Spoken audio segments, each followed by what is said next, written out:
بسم اللہ الرحمن الرحیم۔ باب اشراط الساعہ۔ اشراط یہ شرط کی جمع ہے۔ ایک تو بولتے ہیں شرط را کے سکون کے ساتھ، اس کا مطلب کیا ہوتا ہے؟ کہا جاتا کہ یہ اس کے لیے شرط ہے، مطلب جب اس کا وجود ہوگا تو اس کا وجود ہوگا۔ اور ایک ہے شرط را کے زبر کے ساتھ، اس کا معنی ہوتا ہے علامت۔ تو جو شرط ہے را کے سکون کے ساتھ اس کی جمع آتی ہے شروط، اور جو شرط ہے را کے زبر کے ساتھ جس کا معنی علامت ہے اس کی جمع ہے اشراط۔ تو باب اشراط الساعہ، ساعہ معنی قیامت، تو قیامت کی علامتوں کا باب، یعنی اس باب کے اندر ایسی احادیث ذکر کی جائیں گی جس سے قیامت کی نشانیاں، اس کی علامتیں سمجھ میں آتی ہیں۔ الفصل الاول عن انس قال، حضرت انس سے مروی ہے، انہوں نے فرمایا سمعت رسول اللہ صلی اللہ علیہ وسلم یقول، میں نے اللہ کے رسول صلی اللہ تعالی علیہ وسلم کو فرماتے ہوئے سنا، انا من اشراط الساعۃ ان یرفع العلم، قیامت کی نشانیوں میں سے، قیامت کی علامتوں میں سے علم کا اٹھا لیا جانا ہے۔ نشانی یہ ہے علم اٹھا لیا جائے گا، تو علم کا اٹھا لیا جانا قیامت کی نشانیوں میں سے ہے۔ علم کیسے اٹھایا جائے گا اس کے بارے میں آپ پہلے بھی پڑھ چکے ہیں کہ علم لوگوں کے سینوں سے کھینچا نہیں جائے گا، بلکہ جو علماء ہیں انہی کو اٹھا لیا جائے گا، اور ان کے بعد جو آئیں گے اس درجے کے عالم نہیں ہوں گے، پھر اس کے بعد جو آئیں گے اس درجے کے نہیں ہوں گے، ایسے آہستہ آہستہ علم اٹھا لیا جائے گا۔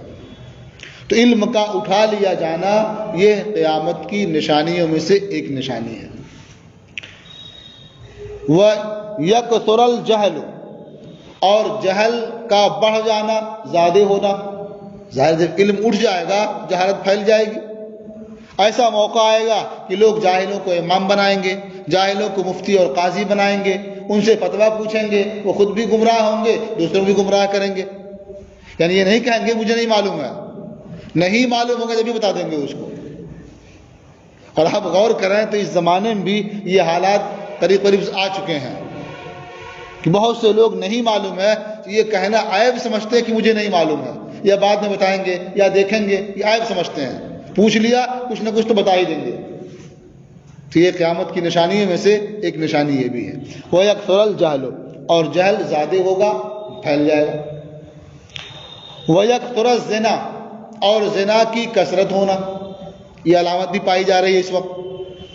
وَيَكْثُرَ شُرْبُ الْخَمْرِ، شراب نوشی کا پھیل جانا، عام ہونا، یہ علامت بھی پائی جا رہی ہے۔ وَيَقِلَّ الرِّجَالُ وَيَكْثُرَ النِّسَاءُ، اور مردوں کا کم ہونا، عورتوں کا زیادہ ہونا، یہ علامت بھی قریب قریب سامنے آ رہی، پائی جا رہی ہے۔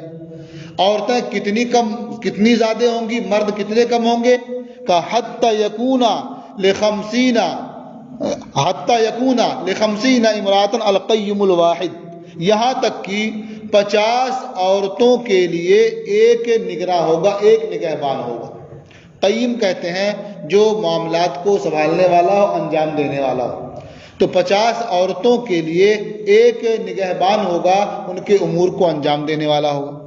اس کا مطلب یہ نہیں ہے کہ 50 عورتیں یہ اس کی بیویاں ہوں گی، ایسا نہیں ہے، بلکہ 50 عورتیں اس کی دیکھ بھال میں ہوں گی، اس کی کفالت میں ہوں گی، نگرانی میں ہوں گی۔ ایسا ہو سکتا ہے کہ اس کی ماں ہو، اس کی بہنیں ہوں، خالائیں ہوں، پھوپھیاں ہوں، دادیاں ہوں، نانیاں ہوں، جس طرح کے رشتہ دار اس کے ہوں، تو مرد کم ہوں گے، تو گویا پورے قبیلے میں یا خاندان میں ایک آدمی جو ہے رہے گا تو وہ سب کی دیکھ بھال کرے گا۔ یہ حالت ہوگی عورتوں کی کثرت کی۔ تو عورتوں کی کثرت بلا شبہ ہے، لیکن ابھی یہ نوبت نہیں آئی ہے۔ وفی روایت، اور ایک روایت میں ہے یقل العلم ویظہر الجہل، علم کم ہوگا اور جہالت غالب ہوگی، یا جہالت کا ظہور ہوگا۔ ظاہرہ کبھی الگ صلہ آتا ہے تو غالب ہونا معنی ہوتا ہے، یہاں بغیر صلے کیا ہے تو ظہور کہہ سکتے ہیں۔ اور عطف کریں گے ان جو آیا اس روایت میں، وہ ان مانیں گے تو کیا پڑھیں گے؟ یقل العلم. ایک روایت میں یہ ہے علم کا کم ہونا اور جہل کا ظہور ظاہر ہونا. متفق علیہ، یہ حدیث متفق علیہ ہے. تو یہ قیامت کی نشانیاں ہیں جس میں بعض نشانیاں ظاہر ہو رہی ہیں. نشانیاں مختلف قسم کی ہیں. بعض نشانیاں ایسی ہیں جو قیامت کے قریب ہونے کو بتاتی ہیں، بعض نشانیاں ایسی ہیں جو قیامت کے اقرب ہونے کو بتاتی ہیں، اور بعض نشانیاں ایسی ہیں جو یہ بتاتی ہیں کہ اب قیامت قائم ہونے والی ہے. سمجھ رہے نا؟ تو یہ نشانیاں جو ابھی پڑھی آپ نے یہ بتاتی ہیں کہ اب ماضی کے لحاظ سے یہ قیامت کا جو زمانہ ہے، قیامت آنے تک کا، یہ بہت قریب آ چکا ہے. یہ زمانہ گزر چکا، بہت زیادہ گزر چکا، اب جو باقی ہے یہ کم ہے. وعن جابر ابن سمورہ قال، اور حضرت جابر ابن سمورہ سے مروی ہے، انہوں نے فرمایا سمعت النبی صلی اللہ علیہ وسلم یقول، میں نے نبی کریم صلی اللہ تعالی علیہ وسلم کو فرماتے ہوئے سنا، انا بین یدی الساعۃ کذابین فاحذروہم، یقیناً قیامت سے پہلے کچھ جھوٹے ہوں گے، خوب جھوٹ بولنے والے ہوں گے تو ان سے بچو. جو کذابین ہوں گے مطلب جھوٹی حدیثیں گڑھیں گے، نبوت کا دعویٰ کریں گے اور اس طرح کی بڑی بڑی باتیں وہ کریں گے جو واقعہ کے خلاف ہوں گی، غلط ہوں گی. تو آپ دیکھ رہے ہیں کہ حدیثیں گڑھنے والے بھی پا لیے گئے، نبوت کا دعویٰ کرنے والے بھی پا لیے گئے، ہو سکتا ہے بعد میں بھی اور ظاہر ہوتے رہیں. رواہ مسلم، اسے امام مسلم نے روایت کیا. وعن ابی ہریرہ قال، اور حضرت ابو ہریرہ سے مروی ہے، فرمایا بینما النبی صلی اللہ علیہ وسلم یحدث اذ جاء اعرابی فقال متی الساعۃ، نبی کریم صلی اللہ تعالی علیہ وسلم حدیث بیان فرما رہے تھے کہ اسی درمیان ایک اعرابی اچانک آ گئے. فقال متی الساعۃ، انہوں نے پوچھا، عرض کیا قیامت کب ہوگی؟ قال اذا ضیعت الامانۃ فانتظر الساعۃ، حضور نے ارشاد فرمایا کہ جب امانت ضائع کی جانے لگے تو قیامت کا انتظار کرو. جب امانت میں خیانت ہونے لگے، اسے ضائع اور برباد کیا جانے لگے تو اب قیامت کا انتظار کرو، سمجھ جاؤ کہ قیامت قریب ہے. قال کیف اضاعتها، اس اعرابی نے عرض کیا کہ امانت کا ضائع کرنا یہ کیسے ہوگا؟ بھئی امانت کے بارے میں عام طور پر یہ سمجھ میں آتا ہے نا، کسی نے کسی کے پاس کوئی چیز رکھ دی، مثلا پیسہ رکھ دیا تو اسے خرچ نہ کرے، ویسے محفوظ رکھے. کوئی سامان رکھ دیا تو اسے استعمال نہ کرے، اس حال میں دیا اسی حال میں رکھے، اور جب مانگے اسے حوالے کر دے. اور جو اس کے خلاف کرے سمجھتے ہیں اس نے خیانت کیا. یہی چیز عام تو سمجھی جاتی ہے.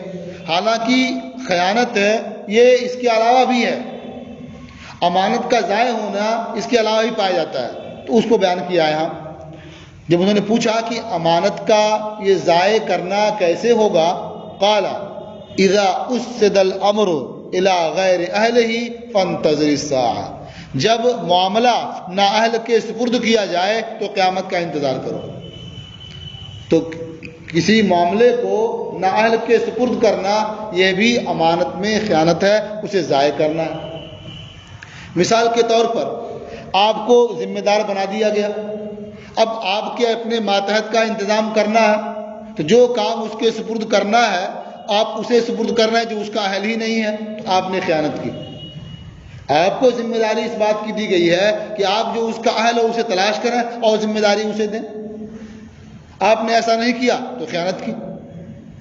جیسے ایک پرنسپل ہو، اسے مدرس کا انتظام کرنا ہے، تو جو کتاب کے پڑھانے کے لیے انتخاب کرنا ہے، اگر ویسا ہی مدرس لائے تو ٹھیک ہے، اچھی بات ہے، اور ایسے کو لے آئے جو اس کا اہل ہی نہ ہو تو یہ خیانت کرنا ہے. سنا نا؟ کمپنی کا مینیجر ہے، کسی کام کے لیے آدمی کی تلاش ہے، تو جو اہل نہیں ہے اس کو لا کے رکھ دیا وہاں، تو یہ خیانت ہے، امانت کو ضائع کرنا ہے. منصب افتاء ہے، آپ نے ایسے کو سپرد کر دیا جو اس کے اہل ہی نہیں ہے، تو یہ خیانت ہے. قاضی بنانا، ایسے کو اہل نہیں ہے قاضی بنا دیا، یہ خیانت ہے. امام بنانا ہے، ایسے کو بنا دیا جو اہل نہیں ہے، تو یہ خیانت ہے۔ یہ سب امانت کو ضائع کرنے کی صورت ہے۔ تو اس لیے میں نے پہلے بھی کہا تھا کہ جسے جو ذمہ داری دی گئی ہے اسے بحسن و خوبی نہ نبھانا یہ خیانت ہے، چاہے وہ اللہ کی جانب سے ذمہ داری دی گئی ہو یا ظاہری طور پر بندوں کی طرف سے دی گئی ہو۔ جو آپ کی ذمہ داری ہے، جو آپ کے فرائض ہیں، آپ اسے ادا نہ کریں، یہ خیانت ہے۔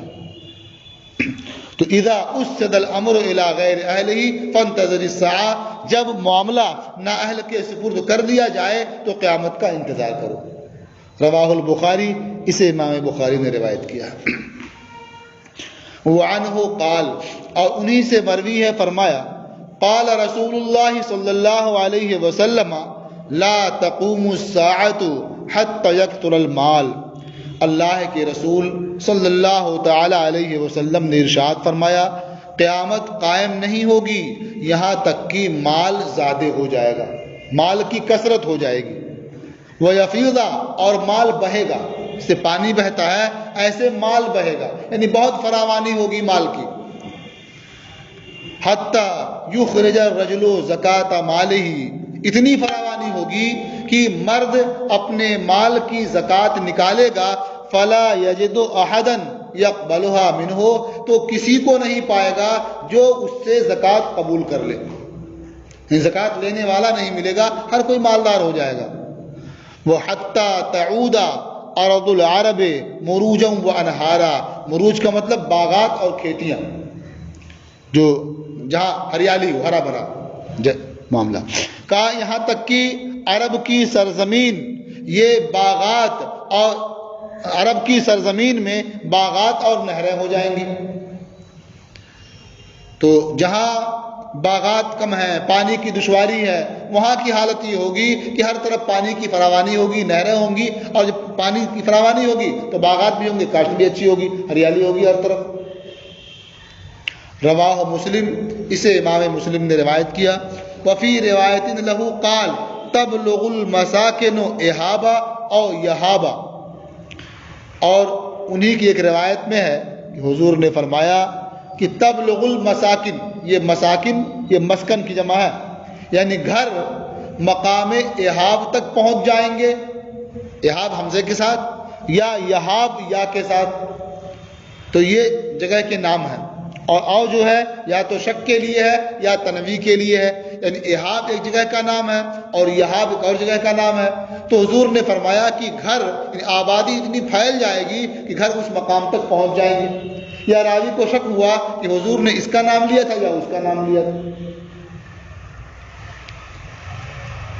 وعن جابر قال، اور حضرت جابر سے مروی ہے، فرمایا قال رسول اللہ صلی اللہ علیہ وسلم یکون فی آخر الزمان خلیفۃ یقسم المال ولا یعدہ، اللہ کے رسول صلی اللہ تعالی علیہ وسلم نے ارشاد فرمایا آخر زمانے میں ایک خلیفہ ہوگا جو مال تقسیم کرے گا اور اسے گنے گا نہیں، اسے شمار نہیں کرے گا، یعنی بے شمار مال وہ عطا فرمائے گا اور جو بھی آئے گا اسے خوب نوازے گا۔ ان کے بارے میں کہا گیا اس خلیفہ سے مراد خلیفہ مہدی ہے، جو آخر زمانے میں ظاہر ہوں گے، امام مہدی۔ وفی روایت قال، اور ایک روایت میں فرمایا یکون فی آخر امتی خلیفۃ، میری امت کے آخر میں خلیفہ ہوگا، یحثی المال حثیا، جو مال دونوں ہاتھ بھر بھر کر دے گا، ولا یعدہ، اور اسے شمار نہیں کرے گا، جو بھی آئے گا اسے ہتھیلیاں بھر بھر کے مال دے گا وہ، اور شمار نہیں کرے گا، یعنی خوب عطا کرے گا، خوب بخشش کرے گا۔ تو اس سے مراد وہی امام مہدی ہے۔ رواہ مسلم، اسے امام مسلم نے روایت کیا۔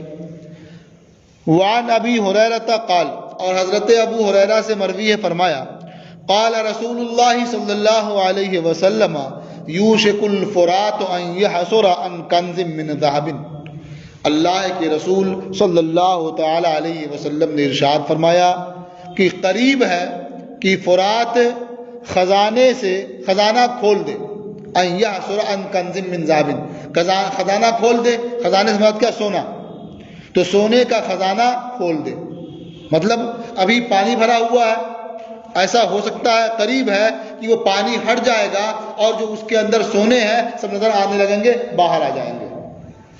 تو یوشک الفرات ان یحصر عن کنز من ذهب، قریب ہے کہ فرات، نہر فرات جو کوفہ میں ہے، یہ سونے کا خزانہ کھول دے۔ فمن حضر فلا یاخذ منہ، تو جو وہاں موجود رہے وہ اس میں سے نہ لے، فلا یاخذ منہا شیئا، اس میں سے کچھ بھی نہ لے۔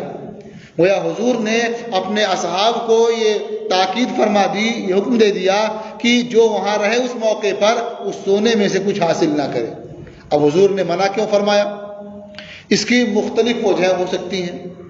مثلا جو سونا نکلے گا، فرات وہ اپنا خزانہ کھول دے گی، اس پر اسے حاصل کرنے کے لیے باہم لڑائی ہوگی، جنگ ہوگی، اور قتل و غارت گری یہاں تک ہوگی کہ 100 میں سے ایک آدمی بچے گا اور 99 مر جائیں گے۔ اتنی خونریز جنگ ہوگی اسے حاصل کرنے کے لیے۔ اس لیے پہلے فرما دیا کہ جو وہاں رہے اس میں سے کچھ بھی نہ لے، وہ کیا ہے، کنارے ہو جائے تو محفوظ رہے گا۔ ایک معنی اس کا یہ ہوا۔ اس کی تائید میں کیا حدیث آگے آ رہی ہے اسی میں، اور یہ بھی کہا گیا کہ اس میں سے کچھ بھی نہ لے، اس لیے کہ وہ خزانہ ایسا ہوگا جس پر اللہ کا غضب ہوگا۔ تو جو لے گا اس میں کوئی برکت نہیں ہوگی، بلکہ وہ اللہ کے غضب کا شکار ہوگا، اس لیے اس میں سے کچھ بھی نہ لے۔ وہ خزانہ آزمائش کے طور پر ہوگا، تو آدمی خزانہ اس خزانے سے کچھ بھی نہ لے تاکہ فتنے میں مبتلا نہ ہو جائے۔ یا وہ خزانہ حرام طریقے پر اکٹھا کر کے وہاں جمع کیا گیا ہے، جب وہ سامنے آ جائے گا تو اس میں سے کچھ بھی نہ لے، اس لیے کہ جس کے بارے میں معلوم ہو کہ مال حرام ہے اسے نہیں لینا چاہیے۔ تو اس طرح کی مختلف توجیہیں کی گئی ہیں کہ حضور نے کیوں اس سے منع فرمایا۔ متفق علیہ، یہ حدیث متفق علیہ۔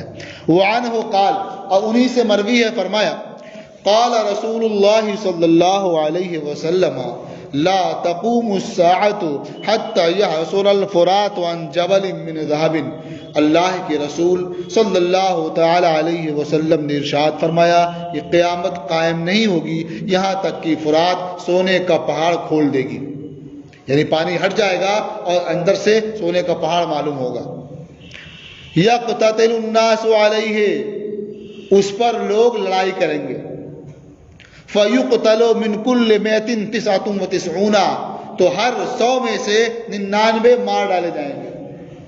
جو میں نے کہا تھا ابھی حدیث آ رہی ہے کہ اسی خزانے کے بارے میں، یہ بھی تو معلوم ہوا کہ اس میں سے کچھ بھی نہ لے، کیوں کہ لڑائی ہوگی اس میں، اور اتنی خونریز ہوگی کہ 100 میں سے 99 مار دیے جائیں گے۔ وَيَقُولُ كُلُّ رَجُلٍ مِّنْهُمْ لَعَلِّي أَكُونُ أَنَا الَّذِي أَنْجُو، اور ان میں سے ہر مرد یہ کہے گا کہ ہو سکتا ہے کہ میں ہی وہ شخص ہوں جو نجات پا جاؤں، یا نہ مارا جاؤں، بچ جاؤں۔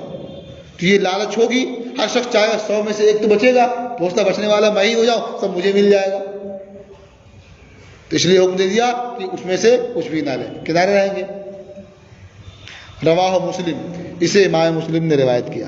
وعنہ قال، اور انہی سے مروی ہے، فرمایا قال رسول اللہ صلی اللہ علیہ وسلم تقیو الارض افلاد کبدها امثال الاسطوانۃ من الذهب والفضہ، اللہ کے رسول صلی اللہ تعالی علیہ وسلم نے ارشاد فرمایا کہ زمین اپنے جگر کے ٹکڑے سونے اور چاندی کے ستونوں کی طرح سے اگل دے گی، یعنی زمین کے اندر سونے چاندی کی کثرت ہے، اس کے ستون موجود ہیں، تو یہ سونے چاندی کے ستونوں کی طرح سے زمین اپنے جگر کے ٹکڑوں کو اگل دے گی، یعنی ایک ٹکڑا باہر نکال دے گی۔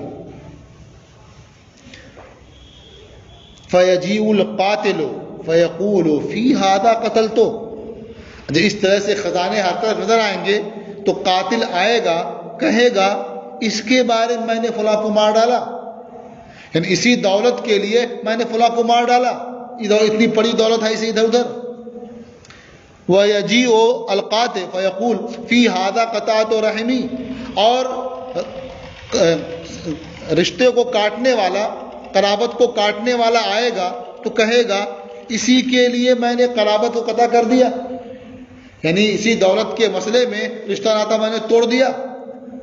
وَيَجِيءُ السَّارِقُ، اور چور آئے گا تو کہے گا فی ھذا قطعت یدی، اسی کے سلسلے میں میرا ہاتھ کاٹا گیا، یہی مال میں نے لے لیا، میرا ہاتھ کاٹا گیا۔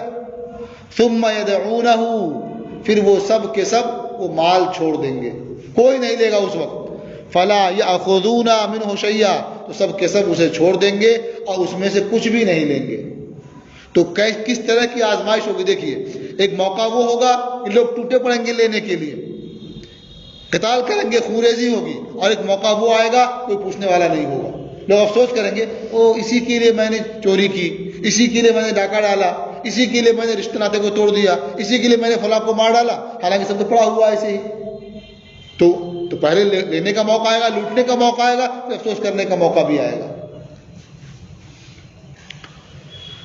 رواہ مسلم، اسے امام مسلم نے روایت کیا۔ وعنہ قال، اور انہی سے یعنی حضرت ابو ہریرہ سے مروی ہے، انہوں نے فرمایا قال رسول اللہ صلی اللہ علیہ وسلم والذی نفسی بیدہ، اللہ کے رسول صلی اللہ تعالی علیہ وسلم نے ارشاد فرمایا، قسم اس ذات کی جس کے قبضے میں میری جان ہے، لا تذهب الدنیا حتی یمر الرجل علی القبر فیتمرغ علیہ، دنیا ختم نہیں ہوگی، یعنی قیامت قائم نہیں ہوگی، دنیا ختم نہیں ہوگی یہاں تک کہ مرد قبر پر گزرے گا، فیتمرغ علیہ، تو وہ قبر پر لوٹے گا اور کہے گا یا لیتنی کنت مکان صاحب ھذا القبر، اے کاش میں اس قبر والے کی جگہ ہوتا، یعنی جو قبر میں عادی ہے میں قبر کے اندر ہوتا اور یہ باہر رہتا، کاش میں اس قبر والے کی جگہ